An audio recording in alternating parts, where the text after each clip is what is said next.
Radio Unesa, informasi edukasi dan prestasi. Halo rekan Unesa, kembali di Bincang Unesa Bisa dengan saya Farah Manhila. Dan saya sudah bersama dengan salah satu anggota dari UKM ya Mas ya, UKM Futsal. Dia adalah Mas Ari, panggilannya Mas Ari ya, Mas? Mas Ari ya. Mas Arin dari UKM Futsal. Dan saat ini kita akan membahas lebih dalam ya Mas ya tentang futsal. Futsal itu seperti apa dan bagaimana sejarahnya. Mungkin boleh dijelaskan dulu ke rekan Unesa Mas. Sejarah dari Futsal Indonesia sendiri dulunya belum terbentuk sebuah organisasi, masih kayak sekedar kumpul aja. Terus berjalannya waktu setiap tahun 2012 hanya sekedar masuk sebuah organisasi biasa, tapi belum terstruktur rapi. Setelah saya masuk sebagai ketua, saya susun organisasinya jadi rapi kembali, terus berkelanjutan ke setiap periodenya selanjutnya nanti. Berarti terhitung baru ya Mas ya, karena 2012 baru terbentuk UKM Futsal. Kalau Masnya sendiri pernah menjadi ketua futsal, kira-kira apa pengalaman yang mungkin paling menyenangkan, paling berkesan ketika menjadi ketua futsal sendiri? Paling berkesan ya saya bisa membawa Futsal Indonesia lebih ke tingkat lebih atas lagi, terus membawa peringkat 4 itu nomor 1 di Jawa Timur di Liga Mahasiswa Nasional, mengalahkan kampus-kampus di Surabaya. Dan pengalamannya kayak bisa merombak organisasi lebih rapi lagi, terus agar Futsal Indonesia bisa lebih berkembang ke tingkat selanjutnya nantinya.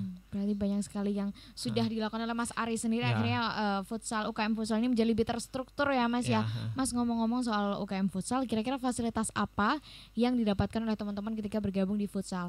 Boleh mikrofonnya didekatkan Mas biar terdengar.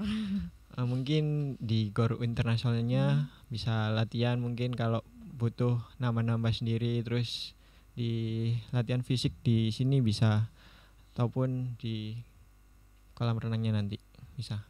Itu latihan di kolam renang gimana ceritanya sih Mas? Ya nggak, kayak menambah refresh aja kan, jenuh. Setelah latihan banyak fisik terus strategi, akhirnya kayak pindah ke kolam renang supaya refresh otaknya. Gitu ya Mas ya, sekaligus juga mungkin melatih otot-otot kita juga. Terus kira-kira lapangannya sendiri udah disediakan khusus atau kita bisa bergabung di lapangan Unesa GOR itu? Oh, sudah disediakan khusus untuk Futsal Indonesia. Kalau sekretariatnya sendiri? Ya di GOR internasional itu. Oh gitu, jadi langsung bergabung di sana. Ya, ada sekretariatnya juga, ada tempat latihannya juga. Terus kalau berbicara mengenai UKM Futsal ini kan pasti ada pelatih ya Mas ya? Atau mungkin ada mentornya. Pelatihnya dari mana sih? Ataukah dari Unesa atau mungkin mengundang dari luar? Kebetulan dari Unesa sendiri sudah punya lisensi level 1 AFC, Asian Futsal Championship. Terus ini pelatihnya mau ningkatin ke level 3. Terus asal dari Bali. Gitu. Berarti pelatihnya harus ada sertifikasi tersendiri gitu ya Mas ya, buat jadi bisa bukan asal melatih aja. Jadi harus punya lisensi kepelatihan tersebut. Oh wow, keren. Akhirnya nanti mungkin bisa lebih dipercaya gitu ya Mas ya, karena udah ada lisensinya. Kalau tadi pelatihnya udah, kira-kira kegiatan yang dilakukan oleh UKM Futsal sebelum masa pandemi ini ya Mas, apa aja? Mungkin adakah latihan rutin atau mungkin hanya sekedar ngumpul bareng seperti apa? Boleh dong dijelaskan? Ya nggak sekedar cuma main futsal ataupun latihan aja sih. Di UKM Futsal juga kayak mengadakan turnamen untuk antar SMA. Jadi sekalian untuk melihat bibit-bibit dari SMA di Surabaya, sekalian melihat ada pemain yang lebih bagus Kak. Jadi bisa di lobby untuk masuk ke Unesa tersebut. Oh gitu. Jadi kita juga sambil memantau juga.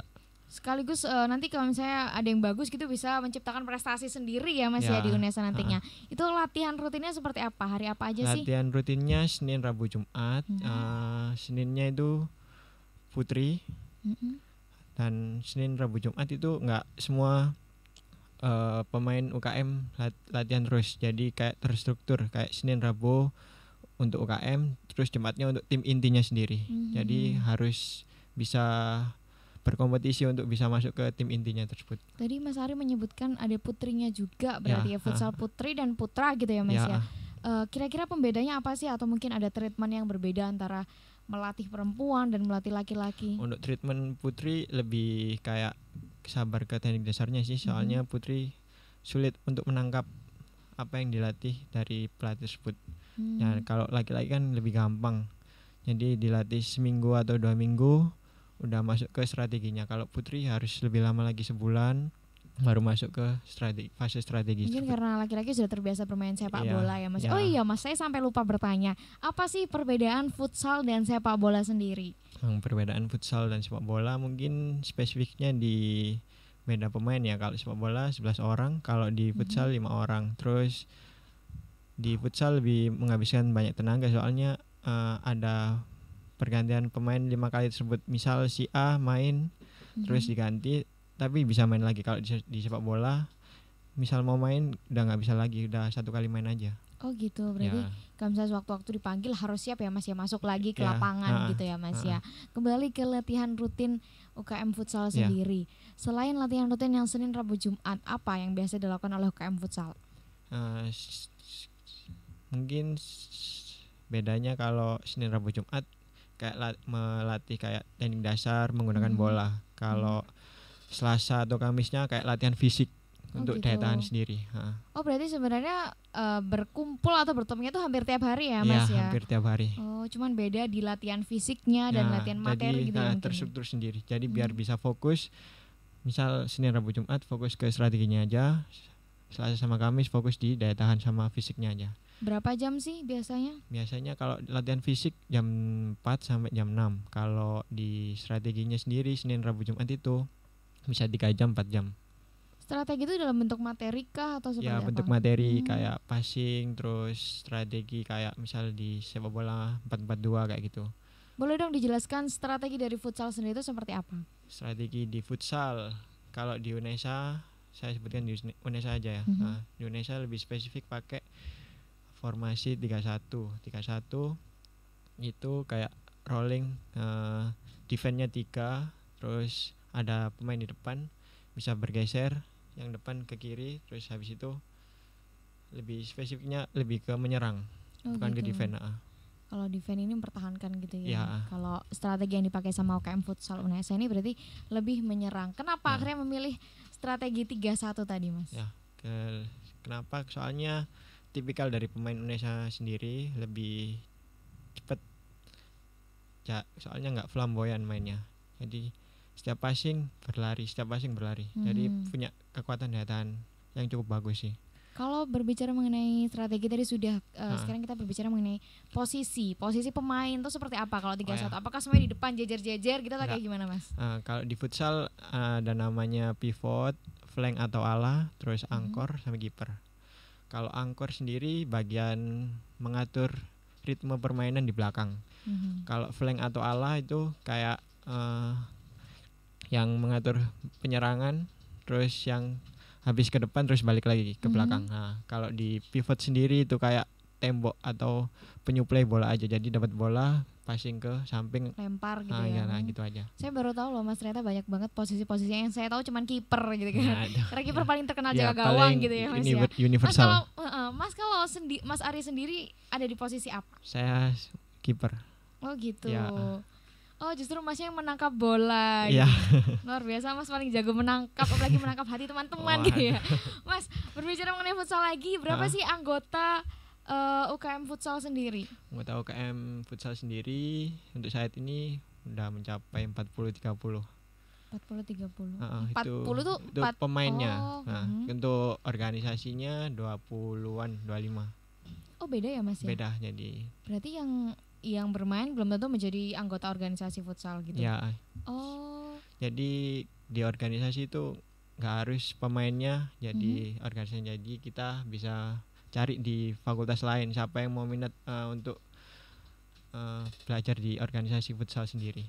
Oh berarti misalnya nih Mas, misalnya saya bergabung di UKM Futsal, saya pengennya berorganisasi, saya nggak pengen main futsalnya. Oh nggak apa-apa. Bisa ya? Bisa. Oh gitu. Di tahun kemarin kebetulan saya di tahun periode 19 yaitu saya membentuk organisasi itu, jadi nggak harus main futsal, jadi bisa berorganisasi saja. Kalau berorganisasi sendiri kegiatan yang dilakukan apa sih Mas? Ya kayak bikin turnamen seperti itu, kayak donasi bagi yang membutuhkan, terus ada kegiatan sosialnya juga ya Mas ya. Ada ini nggak sih Mas, kayak misalnya jalan-jalan keluar kota gitu bareng-bareng? Jalan-jalan keluar kota sih kesepakatan bersama aja sih. Oh, gitu. Tapi lebih spesifiknya di kayak ada turnamen luar kota. Jadi organisasinya bisa ikut kayak dokumentasinya, bagian humasnya, gitu. Bagi teman-teman yang ingin belajar berorganisasi saja tanpa bergabung di tim futsal, namun tetap ingin melihat cowok-cowok main futsal gitu ya Mas ya, bisa gabung di organisasi futsal sendiri. Kalau tadi udah membahas mengenai anggota juga udah, kira-kira untuk masuk ke UKM futsal sendiri ada nggak sih Mas syarat-syarat tertentu gitu mungkin, atau mungkin ya kamu harus punya kemampuan dasar bermain futsal atau nggak ada. Gimana? Kalau misal hanya untuk belajar organisasi tidak harus punya kemampuan futsal sih. Tidak ada kayak lebih spesifik kayak gitu. Berarti semuanya bebas, teman-teman bisa bergabung di UKM futsal sekalipun tidak memiliki kemampuan tersendiri gitu ya Mas ya. Mas kalau tadi udah menyebutkan tim inti, gimana sih cara agar bisa masuk ke tim inti futsal sendiri? Nah, untuk masuk tim inti sendiri harus mempunyai impact yang lebih besar, kayak skillnya harus ditingkatin, terus banyak rajin latihan, kayak latihannya nggak sekali 2 kali aja, jadi rutin terus. Itu yang dilihat dari pelatih sih sebenarnya. Harus punya prestasi tersendiri nggak sih? Nggak ya. Pada intinya pokoknya rajin latihan, maksudnya full Senin, Rebo, Jumat, Kamis setiap hari itu yang dinilai pelatih. Oh berarti pemain ini bersemangat, gitu ya, serius. Jadi bisa masuk inti. Kalau Mas sendiri masuk tim inti nggak sih? Ya alhamdulillah udah jadi ketua organisasi tapi juga masuk ke tim inti. Nanti kita akan bahas lagi karena Mas juga mungkin Mas Ari juga bisa memberikan tips bagaimana akhirnya bisa manajemen waktu antara menjadi ketua dan juga masuk ke tim inti. Jangan kemana-mana, tetap di Bincang Unesa Bisa. Audio Jungle.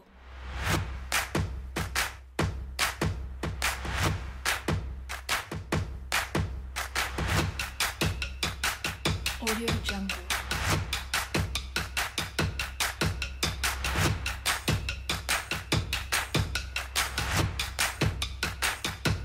Audio Jungle.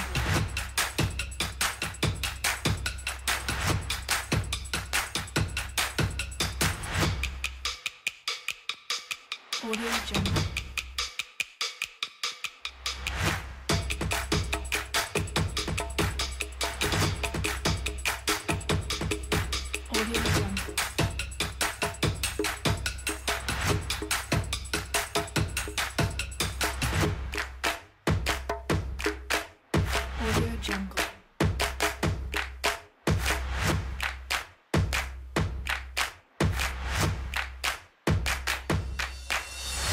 Audio Jungle. Audio Jungle.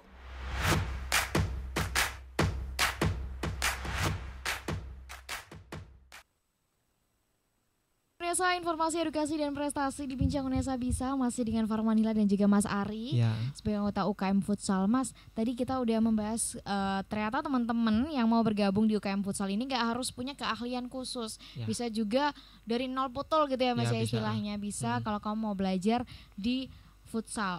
Ngomong-ngomong soal belajar di futsal nih Mas, ada nggak pelatihan khusus yang diberikan kepada teman-teman yang masih awam banget tapi pengen bergabung di tim futsal?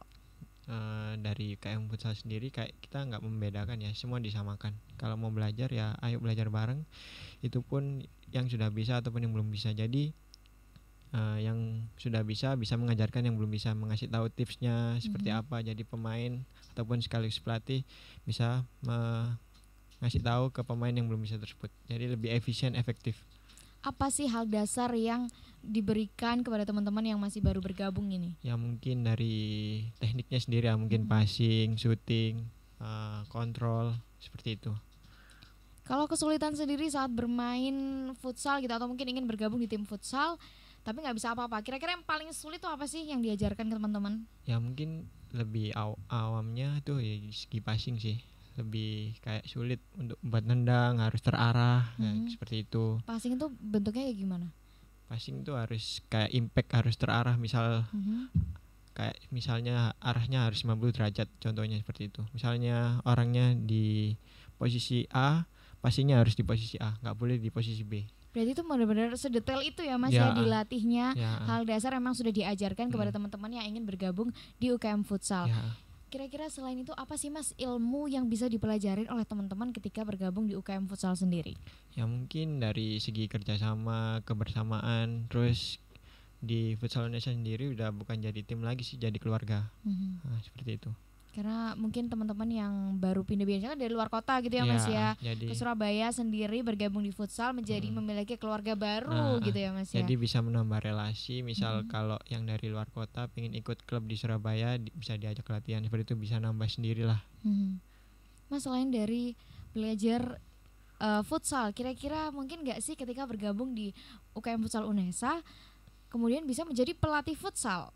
Oh bisa, contohnya seperti saya dan teman-teman saya 3 orang. Dulunya saya juga ikut main, habis itu sama pelatih saya untuk diangkat jadi ketua sekaligus menjadi asisten pelatih. Dan sebagai asisten pelatih juga saya suruh ikut lisensi supaya lebih paham lagi tentang futsal. Oh berarti Mas ini sudah punya lisensi sendiri? Iya, alhamdulillah. Wow, apa itu lisensinya, ada tingkatannya nggak sih? Ada tingkatan sih. Kebetulan saya udah dapat lisensi pelatih futsal level 1 nasional sama pelatih fisik level 1 nasional. Sesusah apa sih untuk mendapatkan lisensi itu? Ya susahnya harus bisa memahami betul tentang futsal, strateginya, terus tidak benar-benar sekedar hanya ikut lisensi, enggak. Soalnya ada penilaiannya sendiri. Jadi nggak sekedar ikut sudah dapat lisensi, nggak, ada penilaiannya sendiri. Penilaiannya berupa latihan futsal ataukah materi apa seperti ujian tulis gitu Mas? Ya mungkin ada ujian tulis, ada ujian praktek. Jadi harus memahami materinya, harus pinter ngomong, ya lebih spesifiknya sih. Kalau pelatih nggak bisa ngomong kan buat apa? Oh gitu, berarti memang banyak sekali hal yang dipelajarin di UKM Futsal dan bisa menjadi pelatih dan di UNESA sendiri ya. Pelatihnya di UNESA? Bisa melatih di asisten pelatih. Oh gitu. Bisa membantu. Membantu pelatih untuk melatih di luar gitu ya, karena kita memahami semua tentang futsal. Mas, kalau kita udah membahas kegiatan-kegiatan futsalnya apa aja, sekarang saya mau bertanya dong tentang kompetisi apa saja yang pernah diikutin oleh UKM Futsal. UKM Futsal sendiri di Liga Mahasiswa, terus di UGM, terus di Telkom University Bandung, sama Semarang kemarin. Itu kompetisi tahunan kah? Tahunan. Sama Mizuno kemarin. Masing-masing kompetisi mendapat juara nggak Mas? Atau mungkin mendapat penghargaan tersendiri? Mungkin sementara di Liga Mahasiswa sih. Liga Mahasiswa. Soalnya Liga paling Mahasiswa bergengsi. Itu perlombaan. Oh sama Pomda kemarin. Pomda itu seperti halnya PON. Jadi Pekan Olahraga Mahasiswa Daerah itu dilakukan 2 tahun sekali. Itu mendapat juara berapa? Itu yang cewek kemarin kan regional dulu Jatim. Alhamdulillah dapat juara 1, dapat medali emas, habis itu masuk ke nasional. Alhamdulillah medali perak, silver. Kemarin. Kalau tadi Mas menyebutkan yang paling bergengsi adalah Liga Mahasiswa. Itu sebenarnya perlombaan apa sih? Apakah hanya mahasiswa yang ikut atau mungkin seperti apa? Boleh dong dijelaskan ke teman-teman. Itu hanya mahasiswa yang ikut dan juga bisa kayak misal pemain dari kita mencolok banget, skillnya bagus sekali, itu bisa dilirik klub-klub liga profesional. Oh gitu. Ya. Ini hanya futsal ya? Ya hanya futsal. Oh enggak, di Liga Mahasiswa banyak sih, banyak cabur, basket ada, badminton ada, futsal ada. Salah satunya futsal dan ikut bergabung. Kemarin dapat juara apa nih Mas yang di Liga Mahasiswa? Di Liga Mahasiswa sih 2018 juara 1 regional Jatim. Untuk yang nasionalnya peringkat 4 itu, yang UNESA memecahkan rekor nomor 1 di Jawa Timur buat masuk sampai ke peringkat 4 tersebut, mengalahkan dari kampus-kampus Surabaya. Justru UNESA yang pertama ya? Ya, yang pertama kali. Mas Ari sendiri kira-kira sudah memenangkan perlombaan atau kompetisi apa saja? Ya, Liga Mahasiswa tersebut, habis itu Pekan Olahraga Mahasiswa Daerah sebagai asisten pelatih di futsal putri. Habis itu sementara itu aja sih, sama pertandingan di regional Jawa Timur aja. Oh berarti pelatih itu juga bisa melatih, maksudnya tidak hanya pelatihnya laki-laki mengajarnya laki-laki enggak ya? Oh enggak, bebas. Oh berarti putri juga bisa diajarkan oleh pelatih laki-laki. Ya. Kira-kira mengikuti kompetisi yang sebesar itu, Liga Mahasiswa, Pomda dan lain-lain, apa sih persiapan yang dilakukan oleh UKM Futsal sendiri? Persiapan dari UKM Futsal sendiri kayak latihannya di program kayak gitu. Misal 5 bulan harus berjalan bagus, dilihat kemampuannya, ada impactnya nggak, udah naik apa belum.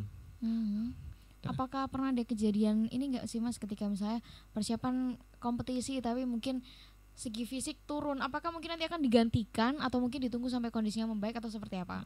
Pernah terjadi sih di yang tahun 2018 kemarin yang juara 1. Persiapannya minim banget 1 bulan. Nah, itu pun pelatih hanya kayak udah nggak apa-apa deh, maksudnya di berjalannya waktu. Habis itu untungnya juara 1 itu tadi. Meskipun latihannya hanya 1 bulan. Itu kenapa sih akhirnya sampai akhirnya latihannya 1 bulan tuh, mungkin memang mendaftar perlombaannya mepet atau seperti apa? Nggak, memang kita mencari pemainnya cukup minim banget di 2018 kemarin. Terus dan pelatih tidak banyak ke strategi sih, soalnya kalau hanya sekedar 1 bulan aja belum cukup. Nah, jadi pelatih lebih ke impactnya ke mental, ke motivasi. Jadi biar anak-anak itu semangat gitu ya. Akhirnya mengikuti kompetisi. Jadi nggak down sebelum memulai. Misalnya nih Mas, ada kompetisi yang mungkin waktunya berdekatan, misalnya antara bulan Juli dan bulan Agustus. Kira-kira dari UKM Futsal sendiri mengirimkan 1 tim yang sama atau mungkin 2 tim yang beda untuk mengikuti 2 kompetisi atau seperti apa? Untuk dari kompetisi yang besar seperti Liga Mahasiswa UKM, kampus tidak bisa mengeluarkan 2 tim, jadi 1 tim aja. Meskipun 2 perlombaan yang berbeda? Ya. Oh gitu, berarti 1 tim untuk setiap perlombaan. Nah ya itu benar. Wow, itu latihannya apa nggak keteteran ya Mas ya? Kan itu karena latihan terus, ya, latihan makanya. terus. Jadi sebelum ada kompetisi kita cari info kompetisinya bulan apa, jadi kita harus mempersiapkan lebih lama. Seperti itu.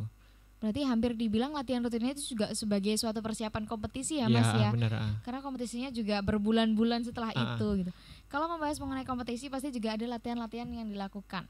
Apa sih perbedaan latihan antara tim futsal putra dan juga tim futsal putri? Nggak dibedakan sih, hampir sama. Cuma dibedakannya hanya segi fisik aja, kayak lebih diturunin sedikit intensitasnya. Kalau di putra kan lebih tinggi, kalau di putri agak rendah sedikit. Bentuknya seperti apa latihan fisik? Mungkin push up kah atau lari, jogging, seperti apa? Ya mungkin push up, lari, jogging, berenang itu tadi. Terus kayak menggunakan alat tersebut. Alatnya berupa apa tuh Mas? Kayak barbel seperti itu, gitu. kayak yang menggunakan karet seperti itu loh. Oh berarti memang ada latihan seperti itu ya Mas ya? Nggak cuman sekedar mungkin lari-lari kecil. Biasanya kan kalau orang mau futsal kan lari-lari kecil, enggak ya, justru malah ada latihan-latihan dengan menggunakan alat berat juga. Gitu. Kira-kira kalau dari pandangan Mas sendiri, kesulitan apa perbedaan kompetisi antara putra dan putri itu seperti apa? Di putra sendiri lebih sulit sih, soalnya jenjang kekuatannya pemainnya hampir sama semua. Jadi makanya di UNES sendiri di putranya kayak sebelum ada kompetisi lebih dirutinin latihannya terus. Soalnya di tahun sekarang semakin meningkat pemain-pemain Surabaya skillnya hampir sama semua, nggak kayak dulu. Jadi makin keren-keren semua ya Mas. Akhirnya makin persaingannya semakin ketat. Kalau di putri sendiri apakah mungkin akhirnya mengabaikan tim futsal putri atau seperti apa? Nggak, kalau di futsal putri sendiri kan kayak memang nggak semuanya bisa jago semua, kayak beberapa aja kayak gitu. Jadi kebetulan UNESA untungnya ada beberapa pemain berbakat, akhirnya bisa juara terus. Berbicara mengenai pemain berbakat, itu apakah berasal dari fakultas yang beragam atau mungkin dari VIO sendiri atau seperti apa? Bukan dari fakultas VIO sendiri. Ya mungkin dulunya dia ikut klub, kayak dulu dari kecilnya ikut klub, kayak udah paham tentang teknik dasar atau apapun. Jadi terbiasa, akhirnya diaplikasikan ke kampus. Oh gitu, berarti sebenarnya udah banyak yang punya pengalaman dari sebelum di kampus ya Mas ya, akhirnya sekali dikembangkan lagi di UNESA. Kalau dari Mas Ari sendiri, pengalaman yang paling berkesan ketika bergabung di tim futsal UNESA apa sih? Yang paling berkesan pertama, dulunya pengen pokoknya gimana caranya supaya futsal UNESA ini berkembang terus, juara terus ketika nanti saya tinggalkan lulus nanti, futsal Indonesia ini semakin meningkat terus nomor 1 gitu. Kalau motivasi Mas Ari sendiri sebelum bergabung di tim futsal? Motivasi saya sendiri dulunya kayak ngedown, bisa masuk tim inti apa tidak. Dan ternyata pelatih bilang kalau kamu latihan kerja keras atau apapun, terus tidak kayak motivasi dirimu sendiri, pasti bisa masuk tim inti. Jadi pikiran saya, jadi harus saya lebih latihan lebih keras lagi supaya dilirik pelatih. Berarti pelatih ini juga tidak hanya memberikan latihan-latihan, tapi juga memberikan motivasi, memberikan semangat kepada teman-teman. Karena kamu tuh harus bisa gitu ya Mas ya. Kalau berbicara mengenai tim inti, berapa sih jumlah tim inti futsal yang ada di UNESA, baik putra maupun putri? Tim inti putra 20, tim putri 20. Itu bergantian gak sih Mas nanti ketika akan mengikuti perlombaan? Kan 20 tuh gak dipakai semua ya? Ya, enggak, 20 dipakai semua, dia dibawa semua. Ya mungkin dari segi umur ataupun nanti setelah lulus mungkin dirombak, diganti. Misal kalau skillnya tetap sama mungkin dipertahankan. Jadi sambil lihat yang di bawah, misalnya maba-mabanya, kalau skillnya agak meningkat kita masukkan ke tim inti. Kalau dari upgrading tim inti sendiri, perombakannya sendiri itu berapa lama? Mungkin setahun sekali kah atau seperti apa? Enggak, kita mainnya bulanan ataupun bisa cepat mingguan. Pokoknya selama pemain itu mencolok skillnya udah bagus banget, langsung kita masukkan ke tim inti. Berarti benar-benar di-upgrade terus, dilihat terus bagaimana kekuatan teman-teman, stamina teman-teman gitu ya. Terus yang rajin latihan juga. Percuma, dan kita berpikiran percuma kalau tim inti tapi pemain intinya jarang latihan ataupun tidak malas-malasan, terus attitude-nya tidak baik juga. Berarti attitude juga dilihat. Selain itu juga mungkin latihan yang paling sering latihan, yang paling terlihat niat gitu paling gitu, semangat itu mungkin akan dimasukkan ke tim inti. Dan ada kemungkinan kalau misalnya malas-malasan gitu mungkin akan bisa dikeluarkan dari tim inti. Benar juga. Gitu ya Mas ya. Oke deh kalau gitu, setelah ini kita akan bahas lebih dalam lagi mengenai UKM Futsal. Jangan kemana-mana, tetap di Bincang UNESA Bisa. Audio Jungle.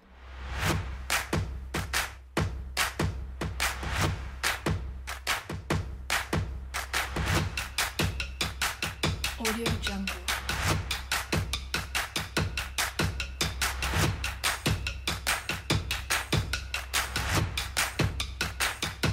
Audio Jungle.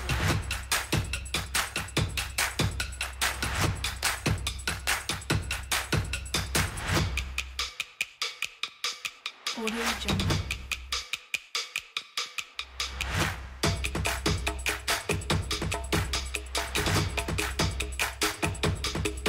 Audio Jungle.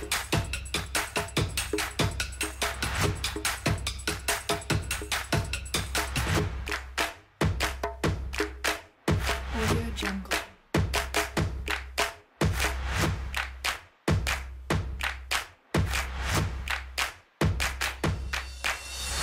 Audio Jungle. Audio Jungle.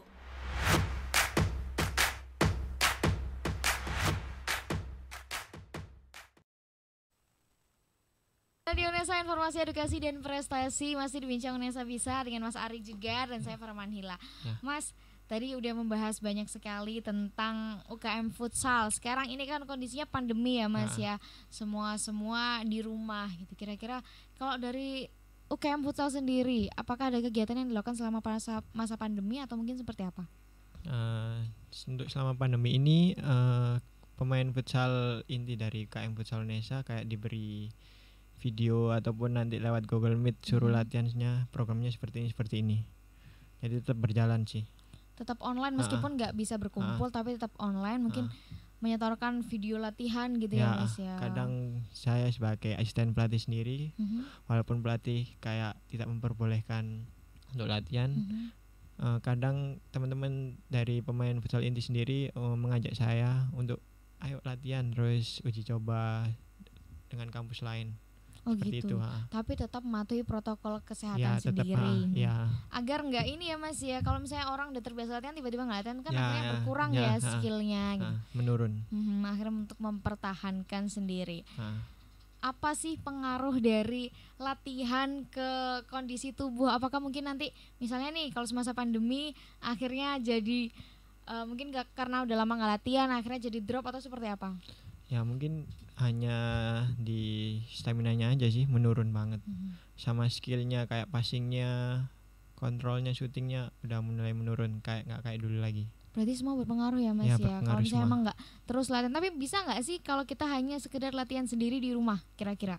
Bisa sih, tapi lebih enaknya latihan tim. Jadi lebih enak passingnya, dilihatnya passingnya bener apa enggak kayak gitu. Terarah apa enggak seperti Kalau itu. misalnya nih Mas, karena diharuskan untuk di rumah mungkin nggak bisa semua berkumpul karena nggak semua ada di Surabaya gitu ya Mas ya, misalnya ada di luar kota. Terus akhirnya nanti skillnya atau mungkin kemampuannya akhirnya menurun. Gimana cara mengembalikan skill itu biar tetap kembali normal gitu Mas? Mungkin yang dari luar kota sendiri saya suruh kayak latihan di klubnya masing-masing seperti itu supaya mempertahankan skillnya tersebut. Terkadang kalau misal ada uji coba atau latihan di sini yang dari luar kota, terkadang meluangkan waktu untuk ke Surabaya sendiri. Oh gitu. Pasti nggak semua anggota dari UKM Futsal ini memiliki klub di daerah masing-masing, bergabung dalam klub futsal gitu? Kebetulan dari tim futsal inti UKM Futsal sendiri sudah mempunyai klub masing-masing sendiri. Alhamdulillah. Oh gitu. Alhamdulillah. Jadi semakin bisa berlatih terus ya Mas ya. Nggak hanya di Surabaya tapi juga di asal daerahnya sendiri. Mas tadi juga menyebutkan mengenai menjadi ketua UKM Futsal dan juga menjadi tim inti sekaligus menjadi mahasiswa di UNESA gitu ya Mas ya. Mau dong bagi tipsnya kepada rekan UNESA gimana akhirnya cara manajemen waktu dengan baik, membagi waktu antara berkuliah, berlatih dan mengikuti perlombaan. Untuk manajemen waktu sendiri saya sebagai ketua mungkin lebih jadwal ya padatnya. Terus untungnya untuk selama masa kuliah di olahraga sendiri lebih efisien, lebih kayak nggak padat banget, nanti bisa terstruktur jadwalnya untuk futsal UNESA. Berarti tetap memiliki plan gitu ya Mas ya, memberikan plan apa yang mau dilakukan dan menentukan prioritas gitu mungkin ya Mas ya, mana yang paling penting. Jadi Mas, bisa membagi waktu. Oke, Mas Ari selanjutnya apa dong suka duka yang dirasakan selama mengikuti UKM Futsal? Sukanya UNESA sudah bisa membawa namanya, Futsal UNESA-nya sudah membawa sampai jenjang nomor 1, terus Pomda udah mendapatkan silver perak, itu udah impactnya sangat bangga sekali sih saya sebagai ketua dulunya. Terus dukanya kayak yang latihan dari awal susah bareng seperti itu. Jadi memang nggak untuk mendapat juara nggak hanya langsung bisa dapat gitu ya, tapi ada usaha yang dilakukan susah-susah bareng-bareng, jatuh bareng-bareng, latihan tiap hari sampai kos-kosan gitu ya Mas ya. Itu yang dirasakan oleh teman-teman UKM Futsal sampai akhirnya bisa mendapatkan gelar juara. Mas, kenapa sih teman-teman rekan UNESA atau mungkin calon mahasiswa UNESA yang baru ini harus bergabung di tim Futsal UNESA? Harus bergabung ke Futsal UNESA sendiri karena Futsal UNESA sudah mulai berkembang, sudah mulai maju. Jadi untuk calon maba ataupun dari adik-adik yang 18 yang mau bergabung, silahkan, saya membuka pintu lebar-lebar untuk calon-calon ataupun adik-adik maba 18 yang ingin mengembangkan Futsal UNESA seperti itu. Gimana caranya untuk bergabung di UKM Futsal UNESA? Karena sekarang kan mungkin di masa pandemi ya Mas ya, semuanya menjadi daring. Ya mungkin nanti bisa lewat informasinya lewat Instagram atau bisa DM di Futsal UNESA tersebut. Nanti misal mau daftar atau apapun, saya akan memberikan kesempatan kepada teman-teman di mendaftar melalui Instagram yaitu di futsal_UNESA. Jadi teman-teman yang ingin bergabung di Futsal UNESA atau mungkin yang sudah merasa memiliki kemampuan atau skill ya Mas ya, ataupun yang mulai dari nol juga nggak apa-apa. Yang mau belajar juga monggo, disilahkan, dibuka selebar-lebarnya dari UKM Futsal. Jangan lupa untuk follow Instagramnya di futsal_UNESA dan tanya-tanya langsung ya Mas ya ke adminnya. Mas, boleh dong terakhir sebelum menutup mengajak teman-teman untuk bergabung di UKM Futsal. Mungkin ada slogannya dari UKM Futsal sendiri? Slogannya sih kayak Futsal UNESA Wani gitu aja. Oh, berarti boleh dong nanti ngajak teman-teman, mungkin nanti di akhir saya yang menyebutkan Futsal UNESA, nanti Masnya menjawab gitu ya Mas ya. Oke, monggo silakan Mas. Tuh adik-adik, silakan bergabung di Futsal UNESA. Kita tidak memandang kalian skill enak atau apapun, semua kita belajar semua. Jadi saya persilahkan untuk bergabung di Futsal UNESA tersebut. Mungkin bisa DM lewat Instagram futsal_UNESA. Futsal UNESA Wani. Oke, saya ulangi ya Mas ya. Futsal UNESA Wani. Baik, terima kasih banyak Mas atas waktunya sudah bergabung di Bincang UNESA Bisa. Semoga Futsal UNESA semakin jaya. Amin. Itu tadi perbincangan saya dengan Mas Ari sebagai salah satu anggota UKM Futsal, dan sampai jumpa di Bincang UNESA Bisa selanjutnya.